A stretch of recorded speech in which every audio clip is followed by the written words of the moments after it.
नमस्कार, स्वागत है आपका अपने ही खास कार्यक्रम फिट एंड फाइन में और मैं हूं आपके साथ आपकी दोस्त आंचल वर्मा। दोस्तों, इसी एपिसोड को हम लोग आगे कंटिन्यू कर रहे हैं, जिसमें हमने पिछले एपिसोड में हमने जाना डॉक्टर सतीश कुमार गुप्ता जी का किस तरह का जीवन का सफ़र रहा है। बहुत सारी रिसर्चों के बारे में हम लोग जानेंगे उन्हीं की जुबानी डॉक्टर सतीश कुमार गुप्ता जी से। आपका बहुत बहुत स्वागत है सर। नमस्कार। मैं आपके मुँह से सुनना चाहूँगी, क्या आप अभी तक आपका सफ़र रहा है? तो इस तरह से फिर 91 में जब मैं यहाँ पर आया, हॉस्पिटल शुरू हुआ 24 अक्टूबर 1991 में, तो मुझे याद आता है कि जब 24 अक्टूबर को इसका उद्घाटन हो गया, 29 अक्टूबर को मुझे शाम को जब मैं लंच टाइम में आया और लंच करके जब जा रहा था वापस पांडा भवन से वहाँ रेस्ट करने के लिए ज्ञान विज्ञान भवन में, तो मुझे अचानक दर्द हुआ पेट में ज़ोर से। कि तो मुझे, मैं इससे पहले ही बता दूं कि मेरे को कभी भी 5 साल हो गए थे मुरली सुनते हुए, रेगुलर मुरली सुनते हुए और ज्ञान योग में आते हुए, कि तो मुझे कभी भी सूक्ष्म वतन का अनुभव नहीं हुआ था। संदेशी आके अपनी मुरली सुनाते ना ज्ञान, भोग का संदेश, भोग लगाते थे, संदेश सुनाते थे। मुझे विश्वास नहीं होता सूक्ष्म वतन क्या है। सूक्ष्म वतन के बारे में मुरलियाँ तो चलती थी पर मुझको समझ नहीं आता था और मैं कभी सूक्ष्म वतन में जा नहीं पाता था। तो मेरे को बड़ा अंदर से मतलब कई बार कन्फ्यूजन सा होता सूक्ष्म वतन की। जब बात है सूक्ष्म में कन्फ्यूज हो जाता था। तो मैं कहता क्या है सूक्ष्म वतन, किसी से एक दो से पूछा, उन्होंने वो भी समझा नहीं पाए। फिर मेरे को जब मैंने बताया 29 अक्टूबर को मुझे पेट में दर्द हुआ, तो कमरे में जाके फिर उल्टी भी आई। अच्छा। मैं ज्ञान विज्ञान भवन में 6 नंबर कमरे में ठहरा हुआ था, तो मैं जाके लेट गया वहाँ पर। और फिर 4 बजे के आसपास जब मेरे को दोबारा जाना था, तो मेरे को तबीयत अच्छी नहीं थी, तो वहाँ से हॉस्पिटल से फ़ोन आया, कोई भाई मुझे पास आया, डॉक्टर साहब आपके पेशेंट बैठे हैं। वहाँ से फ़ोन आया, आप, मैंने कहा देखो मेरी तबीयत ठीक नहीं, मुझे तो प्रॉब्लम दर्द हो रही है, उनको बता दो कि उनकी तबीयत ठीक नहीं है और हो सके तो कोई वो डॉक्टर वहाँ से देखने मुझे आए। तो थोड़ी देर में 5 बजे के आसपास वहाँ से डॉक्टर्स आए और उन्होंने देखा तो मेरे को एक्चुअली मुझे अपेंडिसाइटिस का दर्द हो गया था पेट में। उन्होंने दवाइयाँ वगैरह दी, कुछ फ़ायदा नहीं हुआ। रात को 8 बजे तक मतलब उल्टियाँ भी लग रही थी, दर्द भी काफ़ी हो रहा था। तो डॉक्टर्स ने डिसाइड किया, जो डॉक्टर्स आए थे, कि इनको तो अपेंडिक्स फट ना जाए। तब तक माउंट आबू में हॉस्पिटल में ये फैसिलिटी नहीं थी कि हमारा ऑपरेशन हो सके। तो उन्होंने कहा इनको एटलीस्ट कोई एंटीबायोटिक दे देते हैं ताकि अगर फट भी जाए तो फैले ना, सेप्टिक ना फैले। तो मेरे को एक पेनिसिलिन की टेस्ट डोज दी गई साथ पे, उससे कुछ नहीं हुआ। फिर जब टोटल डोज देने लगे मुझे, तो मुझे रिएक्शन हो गई, मेरा सांस घुटने लगा। तो इस हाथ में इंजेक्शन लगा रहे थे राइट हैंड में, और बाएं हाथ का मेरा यहाँ पर आ गया और मेरा सांस घुट रहा था, पसीना सारे शरीर में आ रहा था। तो वहाँ साथ में डॉक्टर बैठे थे, मैंने कहा, उनको बताया कि मैं तो जा रहा हूँ, उनको मैंने सब बोला। और थोड़ी देर में मैं छत के पास आ गया, नीचे मेरी बॉडी बेड पे, मैं बॉडी को देखा और मैं छत के पास पहुँच गया। तो मुझे ऐसा लगा जैसे ये शरीर, जैसे एक तो शरीर मेरा बेड पे पड़ा हुआ है और एक शरीर मेरा जो मेरे साथ है, मतलब ऐसा ही बिल्कुल जैसा ही है ना, ये जैसे शरीर है, ऐसा एक लाइट की बॉडी मेरे साथ है। तो मैं ऊपर हूँ पर ये बॉडी नीचे है, मैं ऊपर। मतलब आप साफ साफ देख पा रहे हैं कि बॉडी मेरी हाँ, नीचे मेरी है। शरीर पे नीचे पड़ी, बेड पे पड़ी हुई है और आसपास कुछ डॉक्टर्स खड़े हैं, मेरे को पता नहीं लगा कौन है, पर वो भी मतलब नर्सिस खड़ी हैं। किंतु मैं जो है छत के पास था और मुझे उनसे ज़्यादा अटैचमेंट फील नहीं हुई। मैं छत के अंदर से निकल गया, हालांकि उस कमरे का दरवाजा खुला हुआ था, खिड़कियाँ खुली हुई थी, तो मैं छत से ही निकल गया अंदर। आप ऊपर की तरफ? हाँ, तो जा रहा हूँ ऊपर, स्पेस में जा रहा हूँ। तो मुझे जो ब्रह्मा बाबा है ना, हाँ जी, तो मुझे लगा कि ब्रह्मा बाबा दिखाई दिए ऐसे ना, और मुझे लगा मैं ऊपर की तरफ जा रहा हूँ, वो ऐसे वहाँ पर थे, ऐसे बैठे थे जैसे बैठते ना, जिससे उनका पोज था जी। और ब्रह्मा बाबा ने मुझे ऐसे किया, हाथ से ऐसे किया। तो पहले मैं समझा कि शायद मुझे ब्लेसिंग दे रहे हैं, फिर मुझे लगा रोक रहे हैं मुझे ऊपर आने से। तो मैंने कहा बाबा, बाबा ने कहा कि मुझे ऐसा फील हुआ कि बाबा कह रहे हैं कि बच्चे तुम कहाँ जा रहे हो। तो मैंने भी मुंह से कुछ नहीं बोला, शायद विचारों से बात की। तो मैंने कहा बाबा मैं तो आपके पास आ रहा हूँ।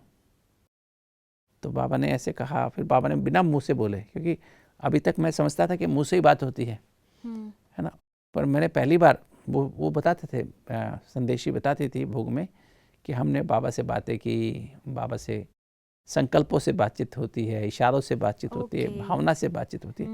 मुझे तो समझ नहीं आती थी। तो पहली बार मुझे लगा कि संकल्पों से बातचीत कैसे होती है। क्योंकि भगवान ने कहा तुम कहाँ जा रहे हो, मैंने कहा मैं आपके पास आ रहा हूँ। उन्होंने कहा नहीं बच्चे, अभी आपका समय नहीं हुआ, अभी आपको बहुत सेवा करनी है, वापस जाओ। और मैं तुरंत अपनी बॉडी में आ गया। उसमें 8:30 बजे थे लगभग, जब मेरे को जब इंजेक्शन आया तो उसमें 8:30 बजे थे। तो पता नहीं कितने, मुझे नहीं वापस कितने बजे आया, शायद 2-3 मिनट के बाद, 5 मिनट बाद आ गया हूँ। तो फिर मुझे 11:15 बजे होश आई। जब हम गीत चल रहा था, मुझे कुछ लोग कमरे मेडिटेशन कर रहे थे, तब मुझे होश आई थी। 8:30 से 11:15 बजे मुझे होश आई।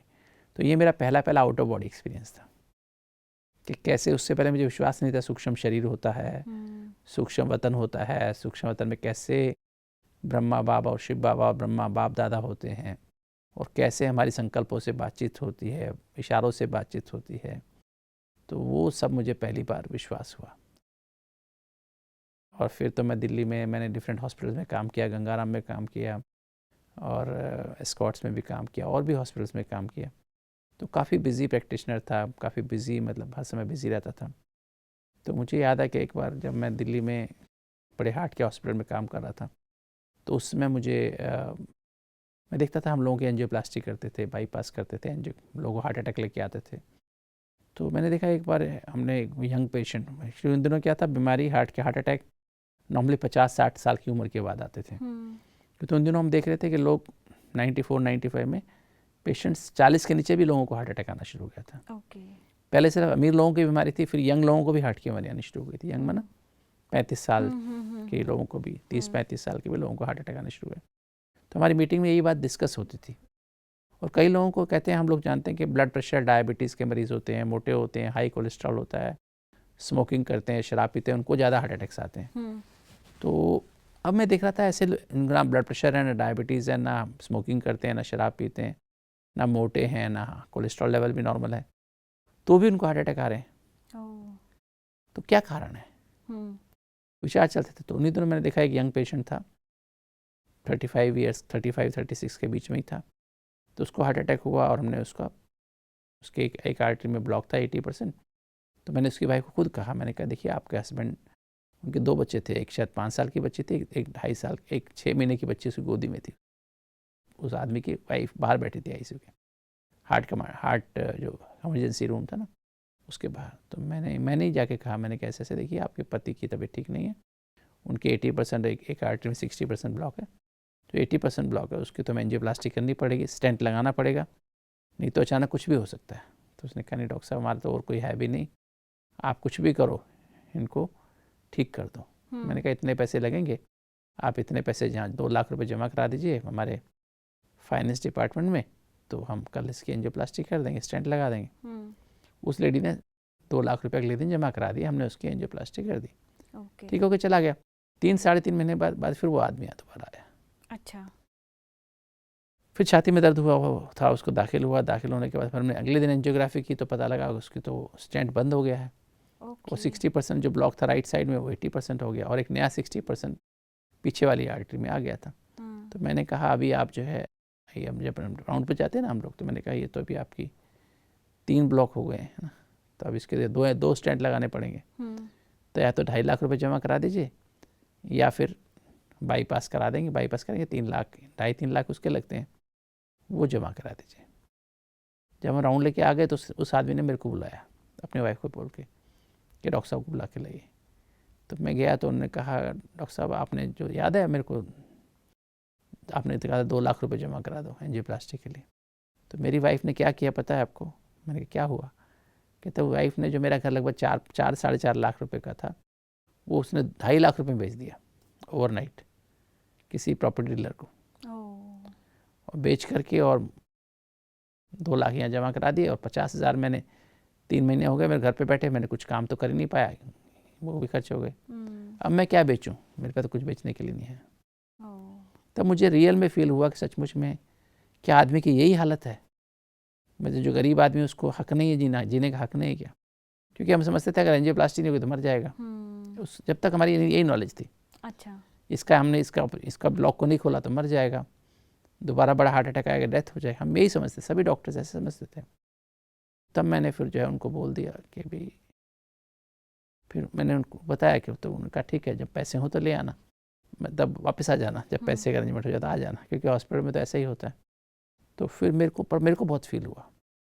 तो उन्हीं दिनों फिर हम लोग, मैं किताबों में, लाइब्रेरी में जाके मैं देखा, तो उन दिनों ऐसे आर्टिकल्स आ रहे थे रिसर्च में ना, latest circulation, American heart journal और डिफरेंट जर्नल्स तो होते थे, कि जो जल्दीबाजी करते हैं, type A pressure, type A nature के लोग होते हैं, हमें टाइम की जल्दी, काम की जल्दी, मेरे हिसाब से काम होना चाहिए, परफेक्शनिस्ट, एग्रेसिव होते हैं, कॉम्पिटिटिव होते हैं, कंपैरिजन करते हैं, ऐसे लोगों को 3 गुना अधिक हार्ट अटैक्स आते हैं। जो चिंता करते हैं उनको 2 गुना अधिक हार्ट अटैक्स होते हैं। जो गुस्सा करते हैं उनको भी 3.5 गुना अधिक हार्ट अटैक्स होते हैं। जो उदास हो जाते हैं उनको भी ज़्यादा हार्ट अटैक्स आते हैं। जो अपने मन की टेंशन शेयर नहीं कर पाते उनको भी कई गुना हार्ट अटैक ज़्यादा आते हैं। कहा जाता है ना भारत में, अगर दिल खोल लिया होता यारों से तो ना खोलना पड़ता औजारों से। तो अपनी मन की टेंशन शेयर करनी चाहिए हमेशा। इवन कहते हैं कुत्ते, लोग विदेश में पेट डॉग रखते हैं, पेट कैट रखते हैं, तो उनसे भी अपने मन की बातें शेयर करते हैं, उनको भी हार्ट अटैक कम होते हैं, diabetes, blood pressure better control हो जाता है। तो ऐसे मतलब सुनते थे। जो सिनिकल होते हैं, दूसरों में दोष देखते हैं, अवगुण वाली दृष्टि होती है सबके अंदर, बगुले के माफिक कीड़े ही देखते रहते हैं, और एक हंस होते हैं जो सबके अंदर गुण देखते हैं। तो एक सिनिकल नेचर जो होती है, इससे भी हमारी आर्टरीज ब्लॉक होती है। हॉस्टाइल नेचर वाले भी उनके आर्टरीज ब्लॉक होती है। तो ऐसी मतलब काफ़ी सारे स्टडीज़ उनमें रिसर्च में थी। तब मेरे को ये लगा कि नहीं, सचमुच में हमारा स्वभाव, रियल रूट कॉज है हमारा नेचर, जिससे हमारी आर्टरीज के अंदर की एंडोथेलियम खराब होती है और वहीं पर फिर ब्लॉक्स होते हैं। तो फिर मैंने एक टॉपिक बनाया था, स्ट्रेस एंड हार्ट डिजीज। तो फिर मैंने उसके भाषण करने शुरू किए थे। तो फिर ऐसे ही एक दिन किसी सभा में भाषण करते हुए वहाँ के डॉक्टर्स जो सुन रहे थे लेक्चर, तो सब डॉक्टर तो चले गए सुन के, तो एक डॉक्टर वहाँ रुक गया। वो DRDO के थे। तो उन्होंने कहा, डॉक्टर गुप्ता, सचमुच जो आप कह रहे हैं ऐसा हो सकता है क्या? क्योंकि उस लेक्चर में मैंने ये बताया था कि किस तरह से जो स्वभाव होते हैं, नेचर बिहेवियर्स होते हैं, उनसे हमारी आर्टरीज डैमेज होती हैं, वहाँ कोलेस्ट्रॉल डिपॉजिट होता है, और अगर हम मेडिटेशन, राजयोग मेडिटेशन करें तो ब्लॉक उसको खोल देता है, उसको हम रिवर्स कर सकते हैं। साथ में थोड़ा डाइट मॉडिफाई करें, थोड़ा एक्सरसाइज कराएंगे, नींद प्रॉपर करेगा पेशेंट, और डी एडिक्शन करेगा तो ठीक हो सकते हैं। तो फिर लोगों ने उसने कहा, डॉक्टर गुप्ता, हमसे रिसर्च प्लान करें ना, तो हम लोग रिसर्च करके देखते हैं। मैं कहा, मेरे पास टाइम नहीं है, मैं बहुत बिजी हूँ। फिर मेरे को उन्होंने कहा, अच्छा डॉक्टर साहब, अच्छा मुझे याद आ गया, सैटरडे का दिन था वो। तो उसने कहा, हमारे यहाँ ना मंडे को हमारे यहाँ हमारे कैंपस में डॉक्टर अब्दुल कलाम साहब, उस समय जो साइंटिफिक एडवाइज़र थे टू रक्षा मंत्री, डायरेक्टर जनरल थे DRDO के, तो उन्होंने कहा कि डॉक्टर कलाम साहब हमारे यहाँ आने वाले हैं, तो आप उनसे मिलने के लिए आइए, 1:30 बजे के आसपास वो आएंगे, तो आप उनसे मिलने के लिए आइए, किसी ऑफिसर की रिटायरमेंट हो रही है, उसमें आने वाले। तो फिर मैं मंडे को गया, और मंडे को फिर जा कर के पहले मंडे को उनके यहाँ मीटिंग हुई DRDO में मेरी, और फिर मंडे को उन्होंने बताया कि ऐसे ऐसे वो आने वाले, मंगलवार को आने वाले। तो मंगलवार को फिर मैं गया, और मंगलवार को उनसे मिला, उनसे बात शेयर हुई, सारी बात समझे, उनको बताई। तो उन्होंने कहा, डॉक्टर गुप्ता, अगर आप ये काम करते हैं लाखों लोगों का भला हो जाएगा, आप जो है ये काम करिए, मैं आपके साथ हूँ, मेरा पूरा DRDO आपकी मदद करेगा। तब ये प्रोग्राम बनाया गया, रिसर्च प्रोग्राम जो आप सुनते हैं, 3 dimensional health care for healthy heart, happy mind, healthy body. तो तब ये प्रोजेक्ट बनाया गया, और DRDO कोलैबोरेशन बनाया गया।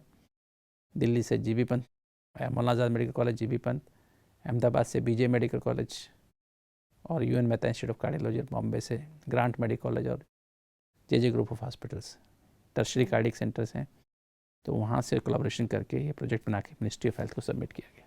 वंडरफुल। और उसको करने के लिए फिर मैं माउंट आबू शिफ्ट किया, क्योंकि मेरे को लगता है यही जगह है जहाँ पर सही ढंग से ही रिसर्च की जा सकती है। बिल्कुल, इतनी माउंट आबू तो अपने आप में ही बहुत पीसफुल जगह है, और जहाँ हम, क्योंकि मुझे लगता था कि क्योंकि मेरे यहाँ आना होता था तो लोग, मैं देखता था मेरा बिहेवियर बदल रहा, लोगों के बिहेवियर बदल गए, लोगों ने एडिक्शन छोड़ दिया, और लोग जो बहुत जल्दीबाजी, चिंता, गुस्सा करने वाले, एकदम शांत स्वभाव के बन जाते हैं। तो मैंने कहा, अगर सचमुच में हम लोगों का स्वभाव बदल सकेंगे तो लोगों की बीमारी भी बदल सकेंगे। बिल्कुल। तो तब मैं अप्रैल 95, मुझे याद है, मैंने 6 मार्च को ये भाषण किया था। 9 मार्च को मैं अब्दुल कलाम साहब से मिला था, और शायद 12 मार्च को मैंने ये प्रोजेक्ट मिनिस्ट्री ऑफ हेल्थ को सबमिट किया था और फिर मैंने 14 अप्रैल को मैं दिल्ली छोड़ दी और 15 अप्रैल को मैंने 95 में माउंट आबू में परिवार के साथ में माउंट आबू आ गया। तो आप देखिए 1.25 महीने में मैं समझो भगवान ने इतनी लगन लगाई कि मैं सब कुछ छोड़ के दिल्ली से माउंट आबू आ गया। बिल्कुल, और तब से यहीं पर ही हूँ। हिम्मत चाहिए कि अपना चलता हुआ जो हम लोगों ने जैसे आपका चलता हुआ बिजनेस था, वो क्लिनिक था, लोगों के लिए आपने अपने लिए पूरा जीवन समर्पित कर दिया था एक तरह से, लेकिन उसके बावजूद भी आपने सब कुछ एक तरफ रोक के फिर और उससे ज़्यादा आगे सोचा। कि 27 साल जो मैं यहाँ पे हो गए ना, मुझे रिसर्च ही 25 साल रिसर्च को हो गए। अब मैं कह सकता हूँ, जब मुझे जो 15 जनवरी 1986 में जो टचिंग आई थी, आवाज़ आ रही थी जी, क्या तुम सारी दुनिया को ठीक कर लोगे, आज मैं कह सकता हूँ इतनी रिसर्च करने के बाद कि ये 3 dimensional health care, spiritual care, mental care, physical care, इसके द्वारा, इस 3 डायमेंशनल हेल्थ केयर अप्रोच के द्वारा हम मन और तन की, इंसान की मन और तन की सभी बीमारियों को एड्रेस कर सकते हैं। सारे विश्व को हर तरह के रोग से मुक्त कर सकते हैं। बिल्कुल। सारे विश्व को एवर हेल्दी, एवर हैप्पी बना सकते हैं। बिल्कुल, बिल्कुल। तो ये आज सारे विश्व में जो ये प्रोग्राम है, जिसे हम CAD प्रोजेक्ट, रिसर्च प्रोजेक्ट भी कहते हैं, शुरू तो हार्ट की बीमारी के लिए हुआ था, किंतु आज इसके द्वारा 10,000 से ज़्यादा पेशेंट की एंजियोग्राफी हो चुकी थी, उनको इसमें, वो लोग इसमें आए, इसमें पार्टिसिपेट किया और उन्होंने कैसे अपने 100% कैल्सीफाइड ब्लॉकेजेस भी खोले, ब्लड प्रेशर, डायबिटीज़ भी ठीक हो गई, उनकी इंसुलिन छूट गई, गोलियां छूट गई डायबिटीज़ की, ब्लड प्रेशर की, उनके दमे की बीमारी खत्म हो गई, कैंसर खत्म हो गया, पेट की बीमारियां ठीक, अल्सरेटिव कोलाइटिस ठीक हो गया, रीढ़ की हड्डी ठीक हो गई, डिस्क प्रोलैप्स, घुटने की बीमारियां ठीक हो गई, माइग्रेन ठीक हो गया, दमा ठीक हो गया। मतलब ऐसी ऐसी बीमारियां, जो डिप्रेशन ठीक हो गया, जो सुसाइडल टेंडेंसी वाले लोग थे, उनका सुसाइड करने की टेंडेंसी, आज वो सब खुद भी खुश रहते हैं, दूसरों को भी खुश रखते हैं। रिसर्च इतनी डीपली तरीके से की है ना, कि वो हमारी इमोशंस के साथ कैसे डिसीज होती है, उसको आपने रूट को पकड़ा, जिससे जो है इंसान की अगर मेंटलिटी उसकी अगर ठीक हो जाती है तो डेफिनेटली, क्योंकि हमने पूरा स्टडी किया गया ना, पूरा EEG किया गया, क्या स्ट्रेस का इफेक्ट EEG पे क्या होता है, और मेडिटेशन का असर क्या होता है, हार्ट रेट वेरिएबिलिटी का क्या असर होता है, और फिर हमारे अच्छे हार्मोन्स, स्ट्रेस हार्मोन्स और हैप्पी हार्मोन्स कैसे इम्प्रूव करते हैं मेडिटेशन से, स्ट्रेस हार्मोन कम होते हैं, हैप्पी हार्मोन कैसे बढ़ते हैं, इंसुलिन सेंसिटिविटी कैसे बढ़ती है, हमारा ब्लड प्रेशर, डायबिटीज़ कैसे ठीक होती है, वो सारे पैरामीटर्स को स्टडी किया गया। बहुत बहुत सुंदर तरीके से आपने चीज़ें बताई हैं कि कैसे आपका सफ़र इतना सुंदर, मैं बोलूँगी कि, और बहुत अनुभव भरा रहा है, कि डेफिनेटली हमारे जो दर्शक सुन रहे हैं उनको भी कुछ ना कुछ आपसे प्रेरणा मिली होगी कि किस तरह की हम लोग आज एक ही तरफ भाग रहे हैं, कि सिर्फ ये देखते हैं कि पैसा कहाँ से मिल रहा है, उसमें हम अपने इमोशंस को इग्नोर करते हैं, उसमें हम अपनी हेल्थ को इग्नोर करते हैं। तो शायद यही रीज़न है कि आज डे बाय डे जो है इंसान की हालत इतनी ख़राब होती जा रही है। अगर हर एक की सोच आपके जैसी बन जाए कि बड़ा कुछ सोचने की और बड़ा कुछ करने की, तो डेफिनेटली जो है ये जो समस्या है ये कहीं ना कहीं बहुत हद तक जो है कम हो जाएगी। आपने अपने अनुभव यहाँ शेयर किए हमारे दर्शकों के साथ, उसके लिए आपका बहुत बहुत धन्यवाद। Thank you. तो जैसे कि दर्शकों, आपने जाना है कि डॉक्टर सतीश कुमार गुप्ता जी का कैसा जीवन का सफ़र रहा, लेकिन अगले पार्ट में हम लोग जानेंगे कि किस तरह की रिसर्च इन्होंने आगे की, किस तरह के लोगों को इन्होंने अपने मेडिटेशन से ठीक किया। बहुत कुछ हम लोग जानेंगे। आप हमारा प्रोग्राम बिल्कुल भी मिस मत कीजिएगा। चलो, इन्हीं उम्मीदों के साथ आप हमारा नेक्स्ट प्रोग्राम ज़रूर देखेंगे। आप सदा खुश रहिए, मुस्कुराते रहिए और स्वस्थ रहिए। नमस्कार।